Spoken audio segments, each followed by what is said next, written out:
पाकिस्तान को खुद हमेशा वित्तीय सहायता चाहिए होती है, उसके बावजूद बांग्लादेश में यूनुस सरकार को गिराने की चाल चल रहा है। क्या बांग्लादेश में पाकिस्तानी आर्मी और आईएसआई की मौजूदगी भारत के लिए खतरा है? क्या पाकिस्तान बांग्लादेश में अपना मोहरा बैठाने की तैयारी कर रहा है? मोहम्मद यूनुस के सलाहकार और छात्र आंदोलन का मुख्य चेहरा रहे नाहिद इस्लाम के इस्तीफे और नई पार्टी बनने के ऐलान से कुछ यही कयास है। इस सारे घटनाक्रम पर भारत क्या कर रहा है, एक एक डिटेल इस रिपोर्ट में। क्या बांग्लादेश में फिर तख्ता पलट होने वाला है? यूनुस के बाद कट्टरपंथियों का नया मोहरा नाहिद इस्लाम है।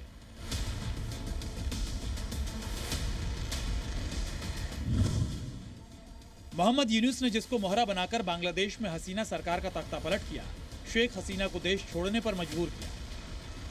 मोहम्मद यूनुस के उसी सलाहकार और बांग्लादेश छात्र आंदोलन का चेहरा रहे नाहिद इस्लाम ने बगावत कर दी है। खुलेआम ऐलान कर दिया है कि अब वो किसी की सरकार में नहीं रहेगा, बल्कि खुद अपनी सरकार बनाएगा। नाहिद इस्लाम ने एक इंटरव्यू के दौरान कहा कि वो इसी हफ्ते इस्तीफा दे सकता है और नई पार्टी में शामिल हो सकता है। छात्र संगठन मिलकर नई पॉलिटिकल पार्टी बनाएगा। दावा किया जा रहा है कि 24 फरवरी को पार्टी का ऐलान हो सकता है। इनके तो तक हकदार ही नहीं है। ये लोग हकदार तो वही होंगे जो इलेक्शन डेमोक्रेटिक मीन्स में अपना इलेक्शन को जीत के आ जाए, तभी तो होगा। नहीं तो ये तो ज़बरदस्ती आ गया और पाकिस्तान उनको दे रहा है। नाहिद इस्लाम के इस ऐलान से यूनुस सरकार के माथे पर चिंता की लकीरें खिंच गई हैं, क्योंकि नाहिद इस्लाम के सरकार से किनारा करने के पीछे कई सारी वजहें हैं। बांग्लादेश में शेख हसीना की सरकार गिरे हुए 6 महीने से ज्यादा का वक्त हो गया, लेकिन मोहम्मद यूनुस अब तक चुनाव नहीं करा पाए और सत्ता पर काबिज हैं, जिससे छात्र यूनुस की मंशा पर सवाल उठा रहे हैं।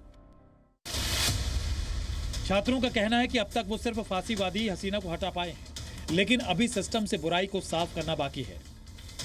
यूनुस सरकार की मुश्किलें यहीं खत्म नहीं हो रही हैं। एक तरफ छात्रों ने राजनीति में एंट्री का ऐलान कर मोर्चा खोल दिया, तो दूसरी तरफ पाकिस्तानी खुफिया एजेंसी बांग्लादेश की आर्मी और नेवी में अपनी पकड़ बना रही है, जो भारत के लिए भी चिंता की बात है।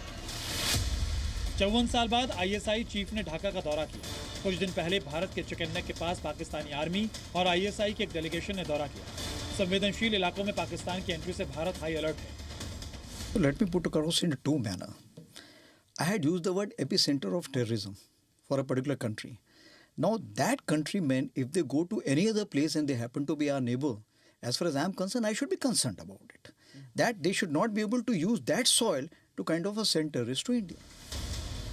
पाकिस्तानी फौज और खुफिया एजेंसी बांग्लादेश पर अपनी पकड़ बनाना चाहता है।